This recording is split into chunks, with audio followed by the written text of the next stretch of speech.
Well, good evening, Cornerstone Church family. We're so glad that you're with us tonight, and we want to welcome everybody else that's tuning in tonight. I believe it's going to be a lot of good things happen for you and your family.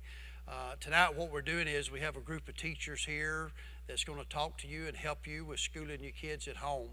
You know, after sitting here and listening to them a few minutes, there's nobody that wants your children to succeed more than you than these teachers sitting here tonight, and they just want to be a blessing to you. And you can go in those comments after a while, and they'll try to get some answers to you. And we just want to be a blessing to you. We want to remove stress. We want to move all the what ifs and anxiety that you may be experiencing. So we believe these next few minutes is going to be real valuable to you. So again, I want to say how honored I am to have these teachers here tonight, that they take time to come and spend with us and with you, and we're so thankful for that. So I'm going to let them introduce themselves, and then they're going to start sharing. And I'm telling you, do not tune out. You're going to stay with this. This is going to be a blessing to you. So I'm going to start over here to my right and let them introduce themselves. Hello, my name is Courtney Boyle, and I'm a second grade teacher at Moulton Elementary School. Hi, I'm Tara McAbee. I teach special education at the Lawrence County Developmental Center, where we serve students 8th grade through age 21. Hi, I'm Robin Hutto. I'm a teacher, coach, and athletic director at Lawrence County High School, and I'm also a mother to a current senior graduate of 2020. My name is Amy Sterling. I'm an 8th grade science teacher at Moulton Middle School. So what you see here is we have a high school teacher, a middle school, elementary special needs teacher, so that we're touching all spheres there to be a blessing to you. So we're going to start over here to my right again, and Courtney's going to talk to you about the elementary. So elementary gets to go first because we're the ones with the probably shortest attention spans. No, just kidding. I'm very thankful to be a part of the video here with the Cornerstone family. So blessed to be a part of Cornerstone Church because what's important to you is important to them. And very blessed that we've got this together to talk to parents about what's going on and to ease some of the concerns. So first of all, I want to say during this time, don't stress. Just take a deep breath. And focus on all the positives. Focus on the good things about this time and about your child being at home and maybe you being at home with them. You may still be at work. Whoever is providing care for your child, focus on the positives and don't spend too much time thinking of all the negative things. Remember that school day is 8 hours, but in elementary, the core subjects, reading, writing, and arithmetic, the 3 R's, really we get those done in no more than 3 hours. So all of the other time is filled with, PE and break and snack and lunch and snack and ice cream, and we like to eat. So, your child can eat while they're working at home. So I would encourage you not to spend too much time on your packets or on your subject or on your work that your child is, assigned. I'd say 30 minutes a day, or whatever works best for you and your child. You know your child better than anybody. So we don't want a frustrated parent and we don't want a frustrated student. So figure out what works best for you. Again, there's lots of breaks in the school day, so I just wanted to share with you some of the things that my students and I enjoy doing. If we ever feel fidgety or like we need to get our giggles out or we need to stand up and stretch and just take a deep breath or a minute to try to focus, energizers is what we call them. GoNoodle.com is a resource that we use in class, in our classroom, a lot, and the children love it. I encourage you to get on it and check it out and play around with it. There's all kinds of videos and songs and things that you can do to, get yourself focused or energized or whatever you may need. Another thing that my students and I enjoyed doing was during break time while we were eating, we would watch PBS, and you can find it at pbs.org. It's educational TV shows for kids. Our favorite was Word Girl, and we would all sing the theme song together, and they were actually learning. They were learning vocabulary while watching that show and eating what we love to do best. So, again, just, I want to encourage you to, like I said, not stress during this time. Don't be concerned about, if your homeschooling situation doesn't look like someone else's, that you may see on social media, that they look like they have it all together, and you may feel, like you're not hitting the mark. It's don't compare, because your situation is different. Everybody's different, and you do what works best for you. We teachers are dedicated to, we know that this is a challenging time for everybody, so that when we are finally back together, we will, be aware that it's been a while since, we've been in a classroom setting and a setting where we're learning, and we will take all of that into consideration, and we will be very, very gracious with you and your child when school finally does start back. So enjoy this time with your kids. Make memories with them. You'll look back one day and say, do you remember that time we had to homeschool? And just like I said, make memories and enjoy this time. Hopefully we will all be back together soon in our classrooms, sooner than later. And all of this will be just memories that we have all made together. So. Again, I teach special needs at the Developmental Center here in Lawrence County. So I just want to start and say that you have what it takes to parent your child, to go through this with them. You are an expert. God designed your child, and He prepared you for what you needed during this time.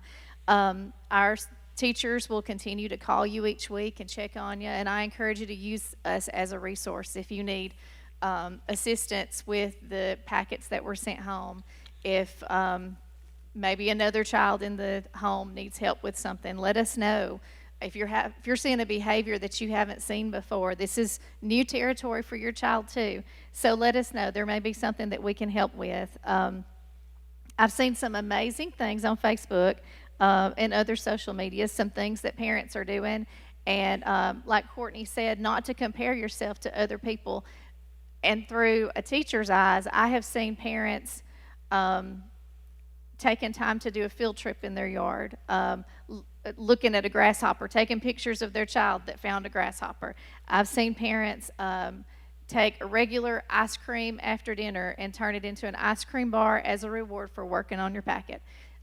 Those parents made something special out of an ordinary day, an ordinary treat, but that's what it takes, and I know that it's in you. So some things that I'm going to talk to you about will be from a special ed perspective, but these things can be used for general ed students as well. A big obstacle that our kids will face or do face is their school environment at school is now at home. And how many of you said, my child acts totally different at school than they do at home? And that's true. But do you act different at work than you do at home? Have you been able to perform the things that you do at work now that you're at home working, if you're in that situation? So it's a challenge for you and for your child. I would suggest that you keep a consistent schedule. Let your child be a partner in making this schedule. Allow them to make choices, and they'll feel like they're more of a partner in this plan rather than you're the boss and I have to do what you say. It's okay to swap up a little bit, but try to stay consistent with your schedule. It will help the special needs population especially. We like a schedule, but everybody else does too. We all kind of get in our routine. I would suggest to set aside a place that you do your schoolwork, at the kitchen table, over in the corner at a folding table that you might have, rather than on the couch one day and across the bed the other day. Just set aside a specific place. Good. So I have a quick, simple behavior plan, and I will post this in the comments. But so for some of you that your child may have behavior addressed in their IEP or something. So you just list something they're working for. It needs to be something that's maybe doesn't cost anything, something renewable. It could be that your child likes to play in the bubbles, or they want to go outside and swing. Whatever you know that your child likes, you can list that as what they're working for. You, of course, put the date on there, and you can share it with your teacher when you go back. Time's up. So when are we going to evaluate this? This needs to be in small increments so that your child can experience some success and see that you're good to your word. And then 2 or 3 behaviors listed in a positive way. So instead of saying, don't throw your shoes, don't hit your brother, you're going to say, keep your hands to yourself, keep your belongings to yourself. Because we always want to use positive words with our students. So on this particular behavior plan, if they get 3 smileys out of 4 behaviors in a certain amount of time, they get whatever it is they were working for. This is a very simple plan that I use, and you can use it at home. Just write it out on a piece of paper. It doesn't have to be fancy on a computer. Another thing that we use is a first in sheet. So this is very simple, but literally it works. You can either write or put the actual item in the place. So you put, first we're going to do our packet, then put the stack of Legos or whatever it is that they want, and be good to your word. Don't promise something that you can't uphold. They need to know that when they do that you request, you're going to be good for your word. Don't nag and fuss. Just give subtle reminders of, touch the item that they want or make a gesture. And also, it's okay to reward your child. We go to work and do a job for a week, and we get paid at the end of that week. And bribery would be to give a child a sucker and say, okay, you better be good in the grocery store. He's already got his reward. It's not dependent on his behavior. But if you say, okay, be good, and then you're going to get this sucker, you're reinforcing positive behavior when you give that afterwards. So I just want to encourage you that you're not doing wrong by rewarding your child for doing their work or behaving well. We're preparing our kids for life, and as you get older, you're rewarded for doing the things you're supposed to do. I would suggest small time slots. Keep it simple. Try to make it fun. And use us as your resource. Call us, or we're going to call you every week, so let us help you. Hey guys, again, I am Robin. Some people, or most of my kids out there, they'd say, hey, Coach Toto, but I'm at the high school level, and I want to say to parents first, and I think as most of us have said, don't stress. I know that's easier said than done, but you got to realize we're all in the same boat together. And there is no right or wrong way to handle things right now. So we're all learning this together. And to give yourself grace. We're usually the hardest on ourselves. So go ahead and give yourself some grace in the situation. Okay, we're not all set out to be teachers, and so give you a little grace during this time. I would also say give grace to others. Be extra sensitive to their feelings right now. We can agree that it's better to be understanding and kind. Also, parents, it's difficult for kids to learn and be successful in a non-supportive environment. So just show a little bit of interest in their work and just encourage them. I want to especially say to be patient with your teenagers right now, especially those that are drivers. You've got to realize, they've been the ones that's probably running your errands. They've been they've had a little bit more free reign. Like if they've wanted to go to the Cardinal and get a milkshake, they could do that. They're not like little kids and having to wait on you to take them. They could go on their own. So, now when you're telling them no because of social distancing, they're feeling like they're in trouble. So sit down, have a dialogue with your teenager, let them know, no, they're not in trouble, but these are the standards and rules and things that we're going to set during this time, and that you're not mad at them. Students, this is for you, and parents, you can help with this. With them being older, it'll be a little bit easier for them to, work on their stuff on their own. But I would say, if anything, to create a routine. It doesn't necessarily have to be wake up at 7 and be ready to go by 8 o'clock like you were in a regular school setting. But do start maybe setting your clock. If you're somebody that gets up at 10, 11, 12, keep it consistent through the week. Monday through Friday, set that clock for, to go off at 11 so that you get up. Then create a routine when you get ready. Go brush your teeth, go to the restroom, change out of what you were wearing into something different, and then start your packet. I'd say probably work maybe 30 minutes on a subject. Then take a break for 10, 15 minutes, get you something to eat, come back and maybe 30 more minutes on a different subject. But not to stress about it, okay? We want to see you succeed. And I don't think these packets were created to set anybody up for failure. So I think just don't stress over it. And like all these people have said, we're contacting you every week. And if you have questions, every single email we have is the teacher's initial and their last name. Email us if you have questions. We'd be happy to help you with that. I would also say one more thing to add in is add you in some electives. I know you got your packet with your core classes in it, but there are some awesome things that you can be doing at home right now that will make you successful through life. Whether it be vacuum, sweep, take the garbage out, help cook the meals, clean the bathroom, fold and put away clothes.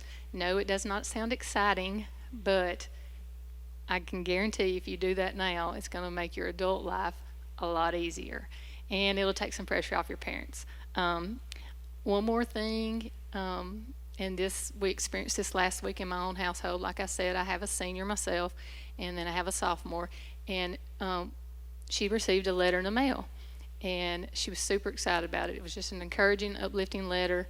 You don't get a lot of, paper mail anymore, so this was like one of the first letters she'd got, and I saw her in there writing, and she had written out 6 letters of her own.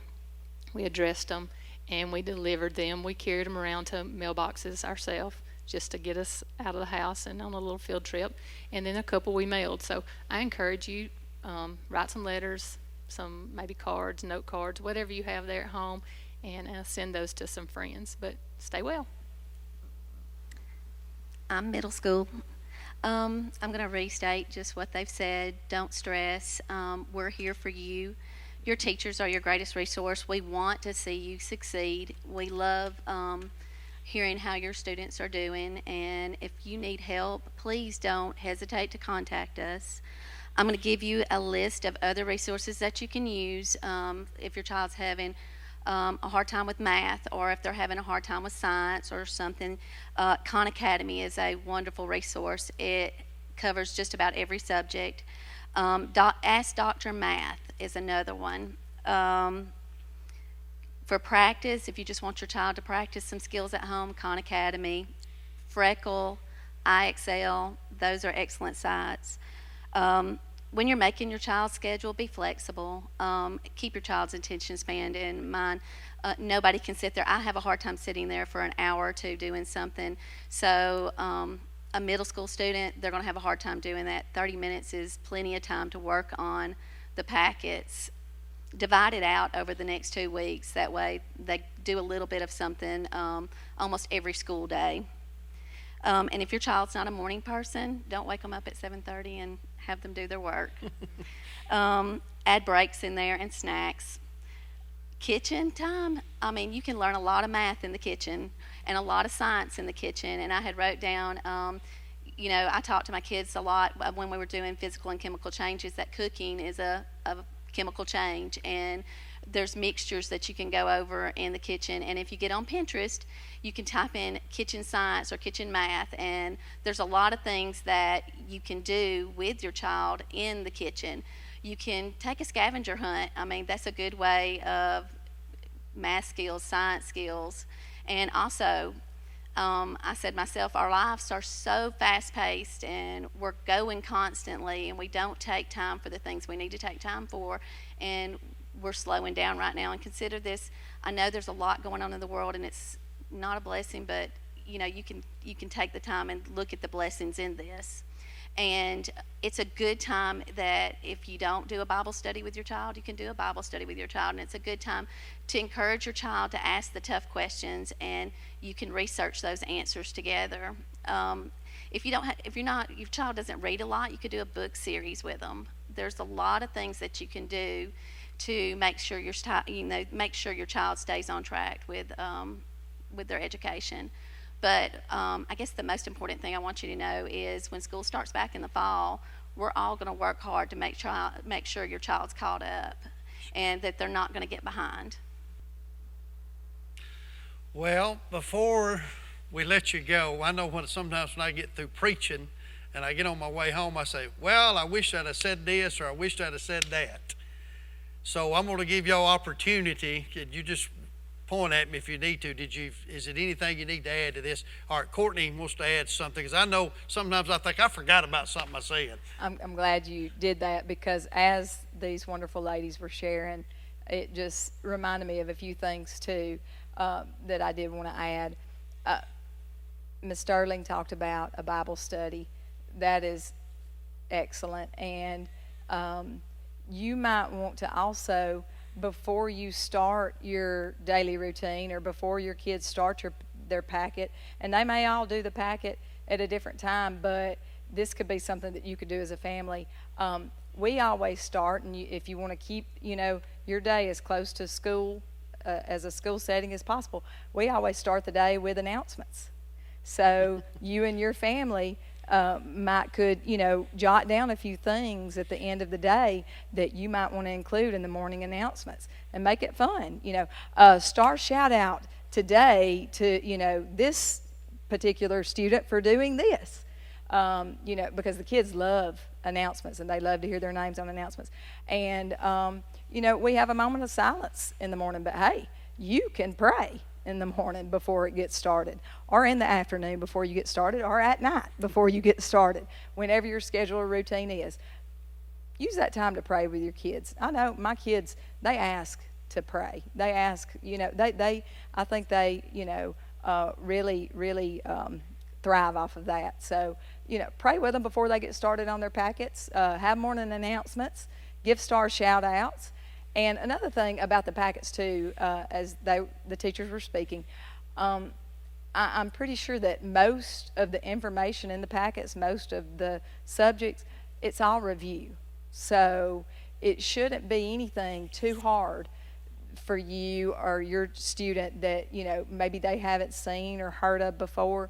It should be a review. But if it is hard or if it is challenging, just skip it and move on to the next one. That's good. That's what we do in school. Even when we're testing, we teach them not to spend too much time on one question, not to spend too much time on one section, to skip it and move on and then come back to it. That may be when you want to take a break and do an energizer and everything. And yes, I think it's an excellent idea to get in the kitchen and do math and science and all of those things. And remember that a lot of learning, it doesn't always happen in the classroom. Most of the learning comes outside of the classroom. So. Okay. Well, I know we're jumping around here. We want to thank Lori Harville for always coming down here and running this camera for all we're moving around. So has anybody else got anything you want to add there? Like you said, you felt Robin's got something, so we're going to go over here to Robin. Just one little thing, and I think it's probably the coach in me. I can't help it. Because I've been adding them in on my Twitter, on the volleyball Twitter, and on Instagram every day is workouts. I've been putting workouts for my girls. So I would say add some physical activity into your life.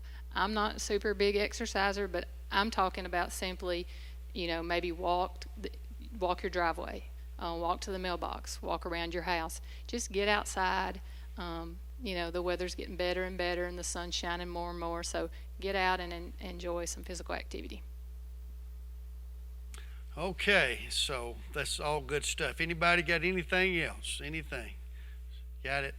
Well, I think I hope these ladies have ministered to you, and I know they've been a blessing to me and the church family. I think what I'm hearing here is like Courtney said, the core, you're at school 8 hours, but really about 3 hours of work's what you're doing. And I think Tara talked about consistency and rewarding and that positive, reinforcement, and Robin talking about, especially those kids that drove and stuff, they're not being punished. And wow, Amy gave us a wealth of things you can look at and learn. And I think the thing she pointed out was learning is not just in the classroom, it's in the kitchen and different things. I didn't like science, but I probably would have liked it if it had been in the kitchen, stuff. But anyway, we love you, we bless you, and we invite you to tune in Sunday morning at 11 o'clock. We'll be back here live ministering to you.